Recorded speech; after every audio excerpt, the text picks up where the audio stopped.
আসসালামু আলাইকুম, সবাইকে স্বাগত জানাচ্ছি আরটিভি রাতের সংবাদে। শুনছিলেন মার্কেন্টাইল ব্যাংক সংবাদ শিরোনাম। পুরো সংবাদে আপনাদের সঙ্গে আছি আমি ফারজানা তানি। করোনা ভাইরাসের সংক্রমণ রোধে আগামী বৃহস্পতিবার থেকে 7 দিন সারা দেশে সর্বাত্মক লকডাউনের সিদ্ধান্ত নেওয়া হয়েছে। রাতে তথ্য অধিদপ্তরের প্রধান তথ্য অফিসার সুরত কুমার সরকার এই তথ্য নিশ্চিত করেছেন। সন্ধ্যায় স্বরাষ্ট্রমন্ত্রী আসাদুজ্জামান খান কামালের সভাপতিত্বে সংশ্লিষ্টদের নিয়ে অনলাইন সভায় এই সিদ্ধান্ত হয়। রোববার মন্ত্রিপরিষদ বিভাগ থেকে এই সংক্রান্ত প্রজ্ঞাপন জারি করা হবে। প্রধান তথ্য অফিসার বলেন, সোমবার থেকে বুধবার পর্যন্ত সীমিত পরিসরে লকডাউন কার্যকর করবে সরকার, আর বৃহস্পতিবার থেকে 7 দিনের জন্য পুরোপুরি লকডাউনে থাকবে দেশ। তিনি আরও জানিয়েছেন, লকডাউনে জরুরি পরিষেবা ছাড়া সব সরকারি বেসরকারি অফিস, দোকানপাট ও শপিং মল বন্ধ থাকবে। জরুরি পণ্যবাহী যান ছাড়া সব ধরনের যানবাহন চলাচল বন্ধ থাকবে।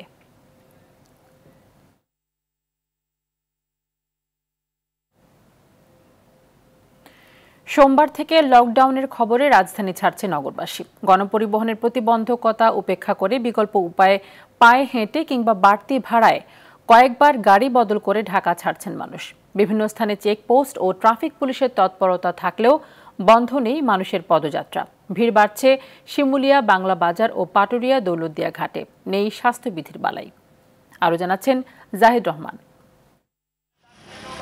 কঠোর লকডাউন ঘোষণার পর থেকেই গ্রামের বাড়ির দিকে ছুটছে মানুষ। সোমবার লকডাউন মাঝখানের সময়টুকু ঢাকা ছাড়ার সুযোগ। নগরবাসী এর আগেও ছাড়েনি এমন সুযোগ। ঢাকার সাথে আন্তঃজেলা গণপরিবহন বন্ধ থাকলেও বিকল্প পথে ঢাকা ছাড়ছেন তারা। বাড়তি ভাড়ায় গাদাগাদি করে মোটরসাইকেল, প্রাইভেট কার, রিকশায় চড়ে ঢাকা ছাড়ার এই হিড়িক। যারা শত কষ্ট সহ্য করেও যাত্রার এমন পথ বেছে নিয়েছেন, তাদের দাবি নিরুপায় হয়ে অথবা জরুরি প্রয়োজনে ঢাকা ছাড়ছেন তারা। একবারে 7 দিন দিলে তারপরে উঠায় নেই, এইভাবে দুর্ভোগ না করুক, মানুষকে হয়রানি না করুক। এখানে আসার ফলে কোনো গাড়ি ঘোড়া নাই, কোনো কিছুই নাই। আসলে ব্যাচেলার মানুষ থাকি তো, যার কারণে থাকার কষ্টের কারণে চলে যাচ্ছে। ভেঙে ভেঙে যাওয়া লাগবে আর কি, দুর্গতি শেষ থাকবে না আর কি। হাঁটতে হাঁটতে দেখি এখানকার গাড়ি কোন জায়গাতে পাই ভেঙে ভেঙে চলে যেতে হবে। এখন তো বিপদ, কিভাবে বাড়ি যাব তা আল্লাহ জানে। নাগরিকদের কখনো জিম্মি করতে ভুল করেন না কিছু চালক। তাই তো স্থান ভেদে 100 টাকা থেকে 1000 টাকায় জনপ্রতি যাত্রা মূল্য। পাটুরিয়া ঘাট 400 টাকা করে নিতেছে, সিরাজগঞ্জে 500 টাকা ভাড়া, আরে 100 টাকা মামলা না দিলে টাকা দিতে হয়। এই শেষ অবধি মানুষ সচেতন হলো না এবং যার ফলে আজকে আমাদের এই ভোগান্তি এবং কষ্টটা হচ্ছে। এদিকে করোনার ঊর্ধ্ব সংক্রমণ ও লকডাউন উপেক্ষা করেও শিমুলিয়া, বাংলা বাজার ও পাটুরিয়া দৌলতদিয়া ঘাটে ভিড় করছেন দক্ষিণাঞ্চলের মানুষ। বেশ কয়েকটি বাহন পরিবর্তন করে ভোগান্তির শিকার হয়ে ঘাটে তাদের ভিড়। ছোট ছোট যানবাহনে গাদাগাদি করে যাতায়াত বাড়ছে করোনা সংক্রমণের শঙ্কা। বাড়িতে যেভাবেই হোক আমাদের পৌঁছাতে হবে, দরকারি কাজ থাকলে তো যেতে হবে, আর অসুস্থ রোগীরা নিয়ে আসা এটা তো দরকার খুব। ভেরিফিকেশন করতেছে, রাস্তাঘাটে তাদের আটকাচ্ছে, বাচ্চা নিয়ে আসলে আসতে অনেক কষ্ট হয়ে যায়। অনেক যাত্রী নাইমা হাইটে আসতেছে, করার কিছু নাই, হেনস্থ হয়ে গেছে মানুষ। অন্যবার জেলাগুলোতে করোনার চিত্র কিছুটা স্বাভাবিক থাকলেও এবার তার উল্টো। সেক্ষেত্রে মানুষের এ যাতায়াত বন্ধ করা না গেলে হিতে বিপরীত হতে পারে এমন আশঙ্কা সবার। জাহিদ রহমান, আরটিভি, ঢাকা। দর্শক, এই মুহূর্তে রাজধানীর আমিনবাজার থেকে যুক্ত হচ্ছেন সহকর্মী এয়ার বাদল। বাদল, আমরা যেমনটি দেখেছি যে লকডাউনের খবরে মানুষ ইতিমধ্যেই কিন্তু ঢাকা ছাড়তে শুরু করেছেন। আমিনবাজার এলাকায় আসলে ঢাকা ছাড়া মানুষের চাপ কেমন দেখছেন, কি অবস্থা সেখানে? তানি, এই মুহূর্তে চাপ কিছুটা কম রয়েছে যারা ঢাকা ছেড়ে যাচ্ছেন। আমরা সকাল থেকেই দেখেছি যে মানুষের প্রচণ্ড রকমের চাপ রয়েছিল। এখন যেহেতু রাত প্রায় 11টা বাজে, সেই কারণে মানুষের চাপ কিছুটা কম রয়েছে। তবুও যেহেতু ঢাকার সাথে অন্য জেলার গণপরিবহন বন্ধ রয়েছে, এই কারণে আমিনবাজার গাবতলী যে ব্রিজ রয়েছে, সেই ব্রিজটি মানুষ পায়ে হেঁটে পার হয়ে এবং বিভিন্ন বিকল্প উপায়ে পার হয়ে সাভার জেলার যে গাড়ি রয়েছে সেই গাড়িতে করে তারা আসলে ঢাকা ছাড়ছেন। তো আমি যে এখানে 7:30 থেকে অবস্থান করছি, তখন থেকেই তীব্র যানজট রয়েছে। আমি প্রায় এই 3 ঘন্টা ধরেই সাভার আমিনবাজার যে ব্রিজ রয়েছে সেটিতেই জ্যামে আটকা ছিলাম। এখন পর্যন্ত যে বিষয়টি সেটি এখন আপনারা যদি একটু লক্ষ্য করেন দেখতে পাবেন যে মানুষ কিছুটা হালকা রয়েছে এবং মোটরসাইকেলে করে মানুষ যাচ্ছেন এবং বিভিন্ন যে যানবাহন বিকল্প যানবাহন রয়েছে প্রাইভেট কার, রিক্সা, মাইক্রোবাস, অ্যাম্বুলেন্স এইসব যানবাহন ব্যবহার করে মানুষ ঢাকা ছাড়ছেন। তবে পায়ে হেঁটে যারা এই ব্রিজ পার হয়ে যারা যাচ্ছিলেন নিম্ন আয়ের যেসব মানুষ তাদের ভিড় কিছুটা কম রয়েছে। তো এই চাপ হয়তো কিছুটা অব্যাহত থাকবে, যানজট খুললে হয়তো তারপরে মানুষের চাপ আরও কিছুটা বাড়বে। তো এখন পর্যন্ত সরকারের যে ঘোষণা এসেছে 7 দিন লকডাউন, সেই কারণেই আসলে মানুষ এখন পর্যন্ত ঢাকা ছাড়ছেন। তানি বাদল, ধন্যবাদ আপনাকে। দর্শক, এতক্ষণ রাজধানীর আমিনবাজার এলাকা থেকে জানাচ্ছিলেন এয়ার বাদল। জানাচ্ছি পরের সংবাদ। দেশে করোনা ভাইরাসে আরও ৭৭ জনের প্রাণহানি ঘটেছে। এ নিয়ে মৃতের সংখ্যা বেড়ে দাঁড়ালো 14,053 জন। নতুন রোগী শনাক্ত হয়েছেন 4,334 জন। এদিকে লকডাউন ও বিধিনিষেধের মধ্যেও সংক্রমণ বাড়ছে। আরও জানাচ্ছেন রাসেল আহমেদ। গত 24 ঘন্টায় কমেছে করোনা ভাইরাসে মৃত্যুর সংখ্যা। এ সময় 77 জনের প্রাণহানি হয়। এনে মৃতের সংখ্যা এখন 14,053 জন। নতুন রোগী শনাক্ত হয়েছে 4,334 জন। শনাক্তের হার 13.62%। 24 ঘন্টায় সুস্থ হয়েছে আরও 3,295 জন। এদিকে বিচ্ছিন্ন লকডাউন ও স্বাস্থ্যবিধি মানার নির্দেশনা দিয়েও ঠেকানো যাচ্ছে না সংক্রমণ। রাজশাহী মেডিকেল কলেজ হাসপাতালে গত 24 ঘন্টায় 17 জন মারা গেছেন। এর মধ্যে রাজশাহীর 9 জন, চাঁপাইনবাবগঞ্জে 4 জন, নওগাঁ ও নাটোরে 2 জন করে। জেলায় নতুন করে করোনা শনাক্ত হয়েছে 148 জনের। পেটের ধান্দায় আছে, এখন পেট চলে না, কি করবো? 3-4টি খানে আলা, কি করি খাবো এখন? সরকার তো এবার খাতি দিচ্ছে না আমারে। খবর দিলে আমরা ঘরে থাকবো। খুলনা মহানগরের 2টি হাসপাতালে 9 জনের মৃত্যু হয়। নতুন করে 210 জনের করোনা শনাক্ত হয়েছে। সাতক্ষীরায় মারা গেছে 9 জন। এ জেলায় নতুন করে 49 জনের করোনা শনাক্ত হয়েছে। করোনা এখন বাড়েছে অনেক বেশি, আমরা তো বাইরে আসতে 3 জনের মৃত্যু হয়েছে ময়মনসিংহে। নোয়াখালীতে নতুন করে 128 জনের করোনা শনাক্ত হয়েছে। চুয়াডাঙ্গায় করোনা শনাক্তের হার 39%। এ জেলায় মারা গেছে 1 জন। ঝিনাইদহ, টাঙ্গাইলে মৃত্যু হয়েছে 2 জনের। সংক্রমণ বাড়ছে বাগেরহাট, দিনাজপুর, গোপালগঞ্জ সহ দেশের বিভিন্ন স্থানে।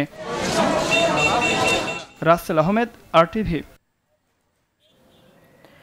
করোনা ভাইরাসের প্রাদুর্ভাবের কারণে সরকার ঘোষিত কঠোর লকডাউন শুরুর আগেই নিত্যপণ্যের বাজারে প্রভাব পড়েছে। রাজধানীর কারওয়ান বাজারে একদিনের ব্যবধানে কাঁচা বাজারে প্রতিটি পণ্যের দাম কেজিতে 5 থেকে 10 টাকা বেড়ে গেছে। বাজারে আসা কিছু মানুষকে দেখা যায় সপ্তাহের বাজার করতে। প্রতি কেজি শসা 60 টাকা, টমেটো 100 টাকা, গাজর 100 টাকা এবং আলু 30 টাকায় এবং লাউ প্রতি পিস 50 টাকায় বিক্রি হচ্ছে। তবে চাল, ডাল, তেলের দাম বাড়েনি। বাজার মনিটরিং ব্যবস্থা দুর্বল থাকায় অসাধু ব্যবসায়ী দাম বাড়াচ্ছে বলে অভিযোগ ক্রেতাদের। দাম সহনীয় পর্যায়ে রাখতে সরকারকে ব্যবস্থা নেওয়ার তাগিদ ক্রেতাদের।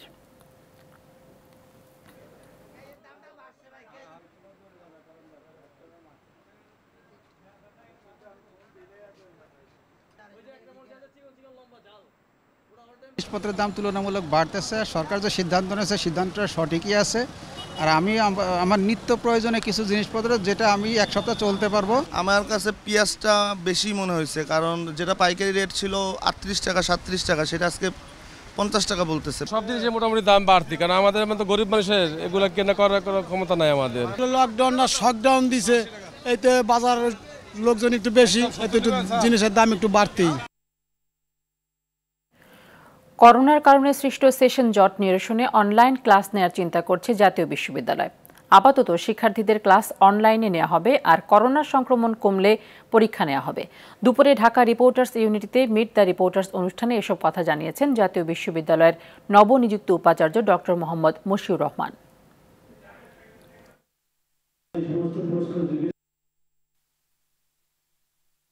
আমি যদি পরীক্ষা পদ্ধতি পরিবর্তন না করতে পারি তাহলে কি আমরা বসে থাকবো? সেই জায়গাটা আমরা ভাবছি যে ক্লাসটা যদি আমরা ফুল অনলাইনে নেই, আর যখনই একটু কোভিডের অবস্থা ভালো হবে তখন যদি আমি পরীক্ষাগুলো নিতে পারি, আমার যদি সমস্ত আর একটা সুবিধা আছে, আমাদের 2260টা কলেজ, আমরা যদি সেন্টার আগে যেমনটা ছিল যে রিমোট এলাকায় সেন্টার ছিল না, বা মানে একেবারে হয়তো জেলা শহরে বা ভালো কলেজগুলোতে সেন্টার, সেখানে আমরা হয়তো সেন্টার আর একটু বাড়িয়ে দিতে পারি। আন্তর্জাতিক মাদক বিরোধী দিবস আজ। এই দিবসেই আইস, এলএসডি ও গাঁজার ব্রাউনির পর নতুন এক মাদকের সন্ধান পেয়েছে গোয়েন্দা পুলিশ। মাদকটি ফেনসিডিল সমগোত্রীয় এসকাফ সিরাপ। রাজধানীর খিলগাঁও থেকে 184 বোতল এই সিরাপ সহ আটক করা হয় 4 জনকে। এ সময় উদ্ধার করা হয় 200 কেজি গাঁজা। সকালে ডিএমপি মিডিয়া সেন্টারে এক সংবাদ সম্মেলনে পুলিশ জানিয়েছে, সীমান্তবর্তী এলাকা থেকে গাঁজা ও এসকাপ সিরাপ সংগ্রহ করে ঢাকা মহানগরীর বিভিন্ন এলাকায় বিক্রি করত এই চক্রটি। আরও দেখুন জুবায়ের সানি রিপোর্টে।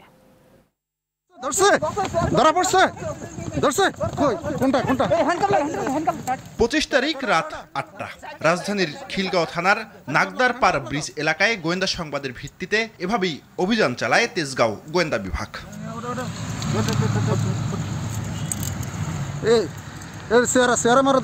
অভিযানে আটক করা হয় 4 জনকে, উদ্ধার করা হয় 200 কেজি গাঁজা ও নতুন মাদক এসকাফ সিরাপ। ব্রাহ্মণবাড়িয়া থেকে সবজির পিকআপ ভ্যানের ভিতর করে এসব মাদক ঢাকায় ঢুকছিল, কিন্তু পুলিশ চেকপোস্টের খবর পেয়ে রাস্তার পাশে একটি নির্জন স্থানে তা লুকানোর চেষ্টা করে মাদক কারবারিরা, আর তখনই ধরা পড়ে গোয়েন্দা পুলিশের জালে। বিবাড়িয়া থেকে হ্যাঁ বিজয়নগর থানা। কে আনছে এগুলি? তো এখানে আইছিস কিভাবে? স্যার সবজির পিকআপ দিয়ে। সংবাদ সম্মেলনে পুলিশ জানায়, ভারত থেকে এসব মাদক বাংলাদেশে নিয়ে আসা হয়েছে। ফেন্সিডিল থেকে এই সিরাপের দাম কম হওয়ায় মাদক ব্যবহারকারীদের কাছে আস্তে আস্তে জনপ্রিয় হচ্ছে এই সিরাপটি। এটা আগে যেমন আমরা ফেন্সিডিলের মতো একটা ছিল, এটার মতো এটা তারা বোতলে করে নিয়ে আসে, ওষুধ মনে করে, কিন্তু আসলে ওষুধ না, এটা একটা তারা এক ধরনের মাদকের অ্যালকোহল থাকে, সেটা তারা বাড়িয়ে বোতলজাত করে বাংলাদেশে তারা বিক্রি করে। দেশে প্রথমবারের মতো এই সিরাপটি আটক করা হয়েছে। এটি আমদানির সঙ্গে জড়িতদের ব্যাপারে তথ্য সংগ্রহ করছে পুলিশ। জুবায়ের সানি, RTV, ঢাকা। করোনা সংক্রমণ বাড়ায় সামান্য অবহেলায় জীবন বিপন্ন হতে পারে উল্লেখ করে আওয়ামী লীগ সাধারণ সম্পাদক ও সেতুমন্ত্রী ওবায়দুল কাদের বলেছেন, মানুষের জীবন রক্ষায় সরকারের নেওয়া সিদ্ধান্ত কঠোরভাবে পালন করতে হবে। সকালে সরকারি বাসভবনে নিয়মিত ব্রিফিংয়ে কথা বলেন তিনি আরও বলেন, স্বাস্থ্যবিধি না মেনে একগুঁয়েমি এবং অবাধ চলাচল পরিস্থিতিকে জটিল থেকে জটিলতর করে তুলছে। করোনা সংক্রমণের ব্যাপকতা ও ভয়াবহতায় সরকার সোমবার থেকে দেশব্যাপী কঠোর লকডাউনের ঘোষণা দিয়েছে। আমাদের কারো স্বাস্থ্যবিধি না মেনে একগুঁয়েমি এবং অবাধ চলাচল পরিস্থিতিকে জটিল থেকে জটিলতর করে তুলছে। এ অবস্থায় ঘরে ঘরে সচেতনতার দুর্ভেদ্য দুর্গ গড়ে তুলতে হবে। করোনায় নতুন দরিদ্রদের চিহ্নিত করে সহায়তা দেওয়া হবে বলে জানিয়েছেন অর্থমন্ত্রী আ.হ.ম মুস্তফা কামাল। তিনি বলেন, দরিদ্রদের পাশে দাঁড়াতে প্রধানমন্ত্রীর নির্দেশনায় কমিটি গঠন করা হয়েছে। সকালে ক্রয় সংক্রান্ত মন্ত্রিসভার মিটিং শেষে সংবাদ সম্মেলনে এসব কথা বলেন অর্থমন্ত্রী।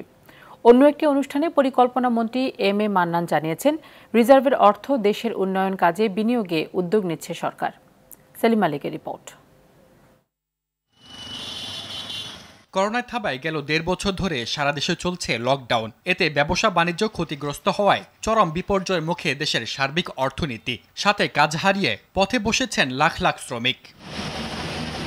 বেশ কয়েকটি গবেষণা সংস্থার জরিপ বলছে, এই সময় পুরানোদের পাশাপাশি নতুন দরিদ্র যোগ হয়েছে আরও 2.5 থেকে 3 কোটি। তবে অর্থমন্ত্রী বলছেন, দুশ্চিন্তার কিছু নেই, তাদের পাশে আছে সরকার। যারা গরিব তাদেরকে আমরা আইডেন্টিফাই করতে পারবো, আইডেন্টিফাইড যারা তাদের তো ডেফিনেটলি সহযোগিতা করা হবে। কমিটি আছে, মাননীয় প্রধানমন্ত্রী এটা দেখাশোনা করেন। ডেফিনেটলি এগুলোকে টেক কেয়ার করার জন্য আমরা ওয়েল প্রিপেয়ার্ড। যথাসময়ে টিকা প্রাপ্তি নিয়েও আশ্বস্ত করলেন অর্থমন্ত্রী। আমাদের ভ্যাকসিনেশন, আমাদের এখন এই যে মাস্ক, এবং অ্যাজ ফাস্ট অ্যাজ পসিবল, যত দ্রুত সম্ভব সেটা আমাদের করতে হবে, এবং সেই কাজটি করা হচ্ছে। ইনশাল্লাহ আমরা অতি শীঘ্রই সেটার রেজাল্ট আমরা পাবেন। এদিকে IBFB আয়োজিত ভার্চুয়াল আলোচনায় পরিকল্পনা মন্ত্রী বললেন, কেন্দ্র ব্যাংকে পড়ে থাকা বিশাল রিজার্ভ এবার কাজে লাগাবে সরকার।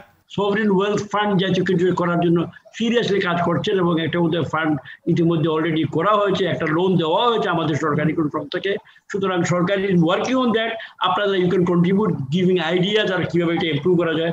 বাজেট বরাদ্দ ও বাস্তবায়নকে স্বচ্ছ করতে 6 মাস পর রিভিউ করা হবে বলেও জানান পরিকল্পনা মন্ত্রী। 6 মাসের পরে কিন্তু সংসদেই একটা রিভিউ প্লেস করার কথা। সেলিম মালিক, RTV, ঢাকা।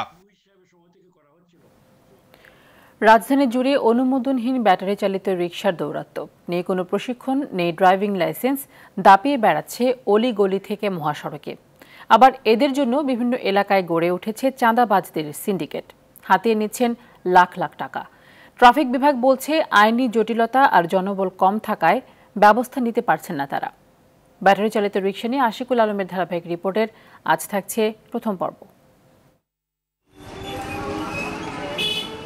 রাজধানীর মূল সড়কে কম চললেও স্থানীয় সড়কগুলোতে বেশ বেপরোয়া ব্যাটারি চালিত রিকশা। বিভিন্ন অলিগলিতে চলছে ব্যাটারি চালিত রিকশার দৌরাত্ম্য। উত্তর সিটি কর্পোরেশনের উত্তর ও দক্ষিণখান এলাকায় গড়ে উঠেছে ব্যাটারি চালিত অটোরিকশার জন্য চার্জিং পয়েন্ট, যাতে দিনরাত চার্জ হচ্ছে শত শত অটোরিকশা। গ্যারেজ আছে অনেক, কিন্তু কোনো গ্যারেজে দেখা যায় গাড়ি আছে, আমার গ্যারেজে গাড়ির দরকার হলো 80টা, কিন্তু আছে 40টা। ঠিক এরকম গ্যারেজে তো অনেকেই, যেমন অন্য গ্যারেজে গাড়ির দরকার হলো 50টা, আছে 20টা, কিন্তু এরকম কত গাড়ি আছে এটা আমি ক্যালকুলেশন করতে পারবো। প্রশিক্ষণবিহীন চালক আর ড্রাইভিং লাইসেন্স ছাড়াই ব্যাটারি চালিত অটোরিকশা চলছে বছরের পর বছর। চালকরা বলছেন নিরুপায় হয়েই এ পথ বেছে নিয়েছেন তারা। হয় জমাটমা দিয়ে 200-300 এরকম থাকে আর যদি এই অটোটা যদি মনে করেন ভালোভাবে চলে তাইলে অটো ডিপার্টমেন্টে যারা আছে এরা ভালোভাবে চলতে পারবো। এসব অটোরিকশার নিয়ন্ত্রণ নিয়েছে প্রভাবশালী চাঁদাবাজ সিন্ডিকেট। দলীয় পরিচয়ে প্রতি অটোরিকশা থেকে প্রতিদিনই তোলা হচ্ছে নির্দিষ্ট অঙ্কের চাঁদা। প্রতি মাসে দেয় ওনাকে 1500 টাকা 20 টাকা। এটা ওই যারা লাইন চালায় না, আমি ওই যে লাইনম্যান আছে হেরা নেয়, শুধু এদের বেতন দিতে হয়। আর যা মনে করেন 2-4 টাকা যদি মাস শেষে থাকে তাহলে আমরা যা মালিক সমিতি আছি এটা একটা ফান্ড। লাইনম্যানরা টাকা কালেকশন করেন দক্ষিণখান এলাকার শ্রমিক লীগ নেতা শাহিনের নেতৃত্বে। এ বিষয়ে কথা বলতে তার অফিসে গেলে সটকে পড়েন তিনি। একাধিকবার ফোন ও মেসেজ করলেও কোনো সাড়া মেলেনি শাহিনের। মালিক সমিতির সভাপতি মানে বর্তমানে শ্রমিক লীগের যে সভাপতি আছে না দক্ষিণখান থানা, শাহিন সাহেব বর্তমানে এটা শাহিন সাহেব।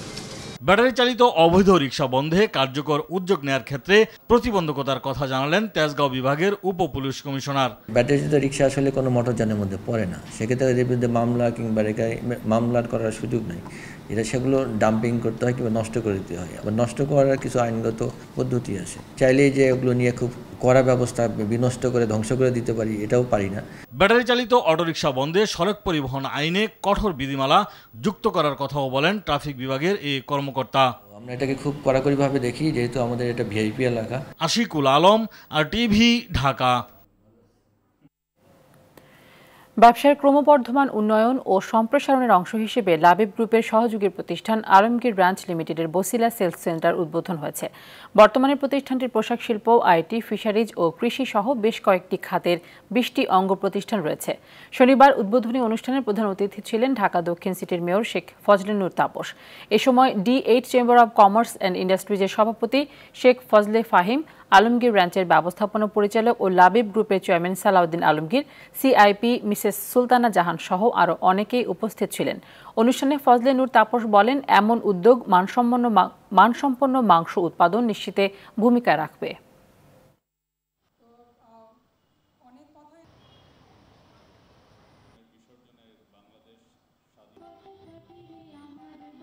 লাবিব গ্রুপের মতো একটি বাংলাদেশের অন্যতম একটা শিল্প প্রতিষ্ঠান, তারাও আজকে এখানে বিনিয়োগ করছে। তাতেই বোঝা যায় যে আমাদের কি উন্নতির যে ধারা সেটা এখন উপলব্ধি করা যায়। 50 বছর পূর্তিতে জাতির জনক বঙ্গবন্ধু শেখ মুজিবুর রহমানের 100 বছর জন্মশতবার্ষিকীতে এবং বাংলাদেশের 50 বছর পূর্তিতে বাংলাদেশি হিসেবে আমরা গর্বিত, কারণ বাংলাদেশ মধ্যম আয়ের দেশে উত্তীর্ণ হয়েছে। NRB কমার্শিয়াল ব্যাংকের 8ম বার্ষিক সাধারণ সভা অনুষ্ঠিত হয়েছে। সকালে স্বাস্থ্য ঝুঁকি এড়াতে অনলাইন প্ল্যাটফর্ম জুমে এই সভা হয়। ব্যাংকের চেয়ারম্যান SM পারভেজ তমালের সভাপতিত্বে সভায় সব পরিচালক, উদ্যোক্তা, শেয়ারহোল্ডার এবং ব্যবস্থাপনা পরিচালক গোলাম আউলিয়া সহ ঊর্ধ্বতন কর্মকর্তারা উপস্থিত ছিলেন। সভায় 2020 সালের জন্য 12.5% লভ্যাংশ অনুমোদন করেন শেয়ারহোল্ডাররা। এর মধ্যে নগদ লভ্যাংশ 7.5%, স্টক ডিভিডেন্ড 5%। দর্শক, করোনা ভাইরাস নিয়ে আতঙ্কিত হবেন না, সতর্ক হন, নিজে পরিচ্ছন্ন থাকুন, মাস্ক পরুন, অন্যকে সচেতন করুন। এই সংকট মুহূর্তে প্রয়োজনীয় সব তথ্য নিয়ে আপনাদের পাশে আছে RTV। রাতের সংবাদ এই পর্যন্তই। RTV সবশেষ সংবাদ জানতে যে কোনো মোবাইল ফোন থেকে 24141 নম্বরে ডায়াল করুন। আর মোবাইল ফোনের সংবাদ দেখতে অ্যাপ স্টোর, গুগল প্লে বা উইন্ডোজ 2 থেকে ডাউনলোড করুন RTV অ্যাপস। এছাড়া তাৎক্ষণিক ও বিনোদন সংবাদ জানতে বিশ্বের যে কোনো প্রান্ত থেকে ভিজিট করুন rtvonline.com, facebook.com/rtvonline ও youtube.com/rtvdigitals। এখন থেকে RTV সব বিনোদনমূলক অনুষ্ঠান দেখতে পারবেন RTV প্লাসে। এতক্ষণ সঙ্গে থাকার জন্য ধন্যবাদ সবাইকে।